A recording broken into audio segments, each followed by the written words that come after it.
भारत के निर्माण पे हक है मेरा। लोग कहते हैं भारत के निर्माण पे शक है मेरा।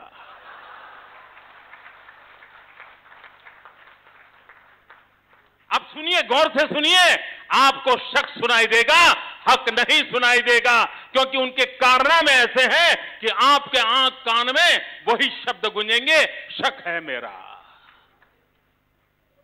ये काम किया है इन्होंने मित्रों। अभी अरुण जी कह रहे थे, well beginning half done, well begin half done. मैं कहता हूं वेल बिगन हाफ वन।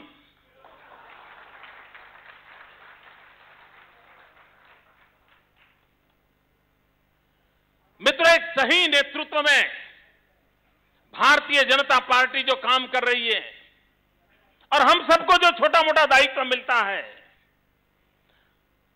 जिसके जिम्मे जो काम आएगा, उस काम को इतने गर्व से, इतनी मेहनत से हम करेंगे कि राजनाथ सिंह जी ने जो सपने देखे होंगे, जो डिजाइन बनाई होगी, उसको हम परिपूर्ण करके रहेंगे। इस विश्वास के साथ आगे बढ़ेंगे।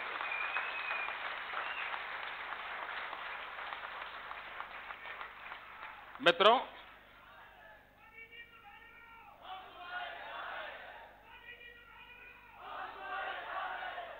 ये दिल्ली में जो सरकार है, अभी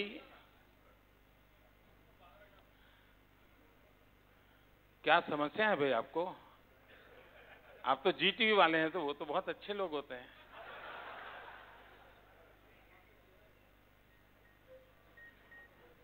वैसे सब अच्छे होते हैं, वरना कल एक स्टोरी चलेगी, ब्रेकिंग न्यूज।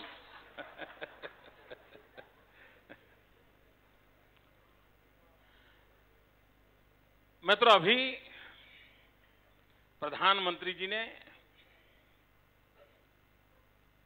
इंटरनल सिक्योरिटी की एक मीटिंग बुलाई थी। सभी मुख्यमंत्री उस मीटिंग में थे और अचानक उन्होंने खड़े होकर के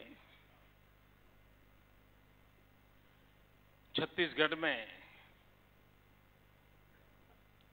जिन लोगों की हत्या हुई, उनके प्रति एक शोक प्रस्ताव प्रस्तुत किया। जब मेरी बारी आई तो मैंने शुरू किया वहीं से। मैंने कहा कि प्रधानमंत्री जी, गृह मंत्री जी, सब लोगों ने आज अपनी बातचीत का प्रारंभ छत्तीसगढ़ से किया है और मृतात्माओं के प्रति श्रद्धांजलि के भाव प्रकट किए हैं। मैं भी उसमें मेरा स्वर मिलाता हूं, लेकिन साथ साथ छत्तीसगढ़ में सामान्य मानवी की रक्षा करते करते जो शहीद हुए, उन पुलिस के जवानों के लिए भी मैं अपने श्रद्धा सुमन अर्पित करता हूं। मैंने कहा, मैं इसके साथ साथ हिंदुस्तान के 2 सिपाहियों के सर काट के ले गए हैं, उन शहीद सिपाहियों के प्रति भी अपने श्रद्धा सुमन अर्पित करता हूं। मैंने कहा, इतना ही नहीं, केरल के मछुआरे जिनको विदेशियों ने आकर के गोलियों से भून दिया, मैं उन शहीद मछुआरों के प्रति भी अपने श्रद्धा सुमन अर्पित करता हूं। भाइयों बहनों, ये बात जो मैंने वहां कही, क्या इस देश के प्रधानमंत्री को करनी चाहिए कि नहीं? क्या ये विचार प्रधानमंत्री को आना चाहिए था कि नहीं? वहां बैठी हुई सरकार के लोगों को उन शहीद पुलिस जवान याद आने चाहिए थे कि नहीं? मित्रों, पीड़ा तब होती है, मौत मौत होता है। हर मौत के प्रति वही पीड़ा होनी चाहिए, वही आदर होना चाहिए। लेकिन दुर्भाग्य से दिल्ली में एक ऐसी सरकार बैठी है जिससे आप न कोई अपेक्षा कर सकते हैं, जिस पर आप न कोई भरोसा कर सकते हैं। और मित्रों, दुनिया में भरोसा सबसे बड़ी ताकत होती है। 1-2 साल का छोटा बालक कुछ भी अगर समझता नहीं है, लेकिन उसके पिताजी उसको एक खिड़की पर खड़ा कर दें और उस बच्चे को कहें कि बेटे कूद जाओ, वो बच्चा समझ हो या न हो, लेकिन बाप के प्रति भरोसा होता है, वो कूदता है और बाप उसको झेल लेता, पकड़ लेता। भरोसा नाम की चीज जो है वो सारे तंत्र को चलाती है मित्रों। और एक बार भरोसा खत्म हो जाए, आप घर से ऑफिस से घर निकले हो और अगर आपको भरोसा न हो कि घर में खाना पका होगा कि नहीं पका होगा, तो आप जरूर बाजार से कुछ थैले में लेकर के जाओगे। क्यों? पता नहीं पका होगा कि नहीं पका होगा। जब भरोसा टूट जाता है तब लोग और रास्ते ढूंढते हैं। आज देश में भरोसा टूट चुका है। इतना ही नहीं, हर पल प्रति पल एक के बाद ऐसी घटनाएं घट रही हैं जिसमें देश का भरोसा टूटता ही जा रहा है, टूटता ही जा रहा है। आज दिल्ली के अंदर एक जवान बेटी जब घर से बाहर गई हो और शाम को 6 बजे से पहले अगर घर न लौट पाए तो मां बाप का वो घंटे 2 घंटे का समय इतने संकट से गुजरता है, उसको भरोसा नहीं बेटी वापस लौटेगी कि नहीं लौटेगी। किसान अपनी फसल पैदा करता है, उसे भरोसा नहीं है कि पैदावार के बाद भी दाम मिलेंगे कि नहीं मिलेंगे। ये कब नीतियां बदल दे पता नहीं मित्रों, आधी रात में नीतियां बदल देते हैं और किसके लिए बदलते हैं वो भी बाद में जब सुप्रीम कोर्ट डंडा मारती है तब पता चलता है क्यों बदला था। ये हाल है मित्रों। मेरे जीवन में गोवा अब एक विशेष स्थान पा लिया है। अखबार भी लगातार लिख रहे हैं कि मोदी के जीवन में गोवा बहुत लकी है।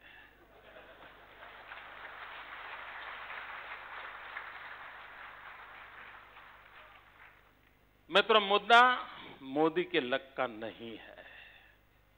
यही गोवा है जिसने 2002 में मुझे गुजरात की सेवा आगे बढ़ाने के लिए परवाना दिया था और उसका नतीजा यह आया कि आज गुजरात चाइना के साथ स्पर्धा करने लगा है। अगर गोवा ने मुझे वो परवाना न दिया होता तो शायद मेरा गुजरात उसकी सेवा करने का मुझे सौभाग्य न मिला होता।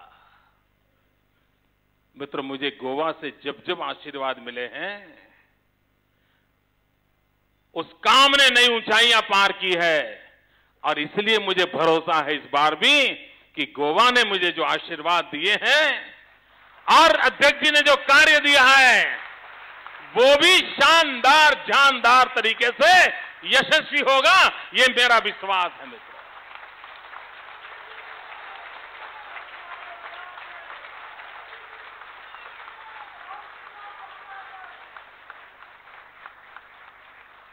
मित्रों, दिल्ली की सरकार वो हिंदुस्तान के संघीय ढांचे को स्वीकार करने के लिए मूड में नहीं है। जब तक, और उनकी मानसिकता को समझने की आवश्यकता है।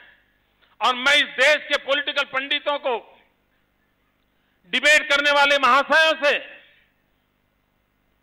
राजनीतिक दृष्टिकोण से एनालिसिस करने वाले महापुरुषों से मैं इस मुद्दे पर चाहूंगा कि आगे चर्चा हो देश में, उस बात को आगे बढ़ाएं। कांग्रेस मूलतः सत्तावादी मानसिकता से ग्रस्त है। उसे कुछ कम मंजूर नहीं होता है। जब तक दिल्ली में उनकी सरकार थी, राज्यों में उनकी सरकार थी, पंचायतों में उनकी सरकार थी, उनको न कोई कानून बनाने की इच्छा होती थी, न कोई परिवर्तन लाए, वो सब गाड़ी मजे से चलती थी, मौज चलती थी। पंचायत से पार्लियामेंट तक उन्हीं का झंडा फहरता था, कोई परवाह नहीं, चलते रहते थे। लेकिन जब राज्यों में दूसरे दलों की सरकार चुनना शुरू हुआ, खास करके 1967 के बाद एसवीडी की गवर्नमेंट्स बनना शुरू हुआ। आप इतिहास देख लीजिए, जब विरोधी दलों की सरकारें बनी तो उन्होंने आर्टिकल 356 का बेफाम तरीके से, अनाप शनाप तरीके से दुरुपयोग किया और हिंदुस्तान में विपक्ष की किसी सरकार को 5 साल तक काम करने का अवसर नहीं दिया, मजबूर किया, उसको तोड़ दिया। मित्रों, धारा 356 का दुरुपयोग किया। उसके बाद उन्होंने क्या किया?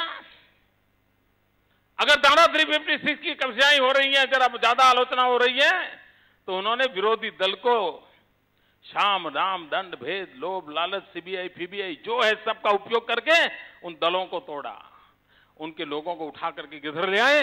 सरकारों को चलने नहीं दिया। राजभवनों को उन्होंने कांग्रेस भवन बना दिए। वो किसी विचार को, किसी व्यवस्था को, किसी परिवर्तन को स्वीकार करने की उनकी मानसिकता नहीं है। मित्रों, जो करेंगे हम ही करेंगे, किसी को करने नहीं देंगे, आने नहीं देंगे, कोशिश की तो उसको खत्म करके रहेंगे, यही कारनामे उनके चलते रहे। और अब जब 356 लगाना मुश्किल हो रहा है, दल बदलू का कानून आने के बाद वो कंटिन्यू हो गया है, तब तीसरा उपाय उठाया है, हर किसी के पीछे सीबीआई छोड़ दो।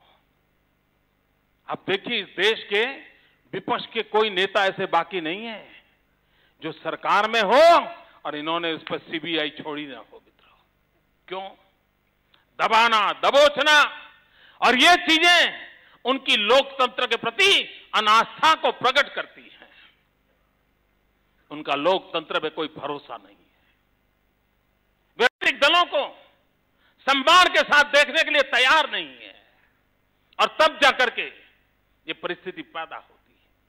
संस्थाओं को तोड़ना, संस्थाओं को मरोड़ना, और संस्थाएं अगर टूटती नहीं है तो एक के ऊपर दूसरे को बिठा देना, ये एक नई चाल चालू हुई है। हिंदुस्तान में प्लानिंग कमीशन के चेयरमैन देश के प्रधानमंत्री होते हैं।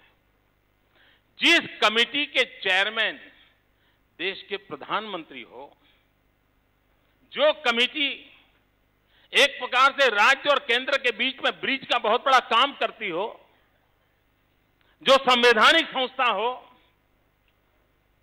उसका भी अनादर करना और प्लानिंग कमीशन के ऊपर हिंदुस्तान ने कभी सोचा नहीं, माना नहीं, कल्पना नहीं की, वैसा एक एनएसी बिठा दिया। एक प्रकार से पिछले 50 साल से जो संस्था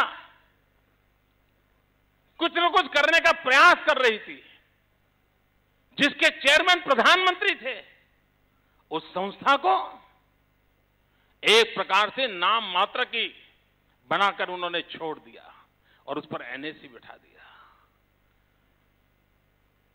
नेशनल एडवाइजरी काउंसिल। और वो उसके चेयरपर्सन कौन? तो मैडम। तो फिर प्रधानमंत्री बनाने की जरूरत क्या थी भाई? इतनी बड़ी कैबिनेट बनाने की जरूरत क्या थी? प्लानिंग कमीशन बनाने की जरूरत थी? इतने अरबों खरबों रुपये देश के खर्च करने की जरूरत क्या थी? और एनएसी भी कैसा? मैंने प्रधानमंत्री के सामने आंख में आंख मिला करके सीधा सवाल करते हुए अभी भाषण में कहा था उनको, रूबरू में वो हाजिर थे। मैंने कहा, साहब मुझे बताइए, आप कहते हैं माओवाद खत्म होना चाहिए, आपके भाषण में उल्लेख किया है, माओवाद एक बहुत बड़ी चुनौती है आपने कहा है। और मैंने प्रधानमंत्री जी को कहा, पशुपति से लेकर के तिरुपति तक एक रेड कॉरिडोर आज रंग रंजीन होता जा रहा है।